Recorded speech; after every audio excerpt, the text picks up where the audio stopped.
ये सुन लो, अगर तुमने ये बातें समझ लीं तो तुम अखंड ब्रह्मचारी बन जाओगे, और फिर तुम्हें कोई वासना, कोई आदत, कोई कमजोरी कभी हरा नहीं पाएगी।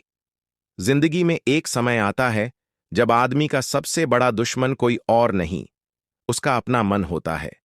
बाहर की लड़ाई जीतना आसान है, पर जो अपने मन की वासनाओं पर विजय पाले, वही असली वीर, वही असली राजा है। ब्रह्मचर्य कोई मजबूरी नहीं, ये तो अमृत का स्रोत है। जिसने इस अमृत को समझ लिया, वो साधारण मनुष्य से उठकर दैवीय चेतना तक पहुंच जाता है। ब्रह्मचर्य का अर्थ सिर्फ शरीर का संयम नहीं है, ये तो मन, वाणी और दृष्टि का नियंत्रण है। जब तुम्हारी नजर पवित्र होती है, तब तुम्हारे विचार पवित्र होते हैं, और जब विचार पवित्र होते हैं तो जीवन स्वयं चमक उठता है। पहला नियम, अपनी दृष्टि को शुद्ध करो। स्त्री को देखकर वासना नहीं, उसमें प्रकृति का सौंदर्य देखो, उसमें मां का रूप देखो। जैसी दृष्टि होगी वैसा ही मन बनेगा। दूसरा नियम, अपने विचारों पर निग्रह रखो। मन जब भी भटकने लगे, तुरंत गहरी सांस लो, अपना ध्यान किसी उत्तम कार्य पर लगा दो।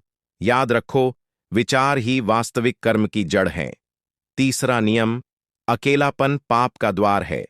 रात को मोबाइल लेकर मत बैठो, अशुद्ध चीजों को देखने की इच्छा को खत्म करो। जो चीज तुम्हारी ऊर्जा को नीचे गिराती है, वो तुम्हारा सबसे बड़ा शत्रु है। चौथा नियम, भोजन सात्विक रखो। जिसका भोजन तामसिक होता है, उसका मन अस्थिर होता है। हल्का, सात्विक, पौष्टिक आहार लो, क्योंकि भोजन से ही विचार जन्म लेते हैं। पांचवां नियम, कोई उच्च लक्ष्य रखो। जिसके जीवन में कोई बड़ा उद्देश्य नहीं होता, वो वासना और आलस्य के जाल में फंस जाता है। पर जिसका लक्ष्य महान होता है, उसकी सारी ऊर्जा स्वतः उसी दिशा में बहती है। अब सुनो, ऊर्जा कभी नष्ट नहीं होती, सिर्फ दिशा बदलती है। जब तुम अपनी ऊर्जा को नीचे गिराते हो तो वह काम में बदल जाती है, और जब तुम उसे ऊपर उठाते हो तो वही ऊर्जा ज्ञान, बल और तेज में परिवर्तित हो जाती है।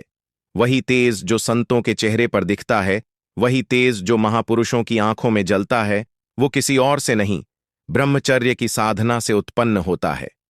शुरुआत में कठिन लगेगा, मन लड़ेगा, शरीर बेचैन होगा, पर याद रखना, ये सब अस्थाई है।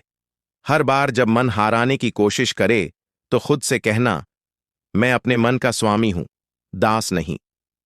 दिन बीतेंगे, और एक दिन तुम महसूस करोगे, तुम्हारे चेहरे पर एक नई चमक है, तुम्हारी वाणी में एक नई शक्ति है, और तुम्हारे भीतर एक गहरी शांति है। लोग पूछेंगे, तेरे अंदर ऐसा तेज कैसे आया? और तुम मुस्कुराकर कहोगे, ये ब्रह्मचर्य का तेज है।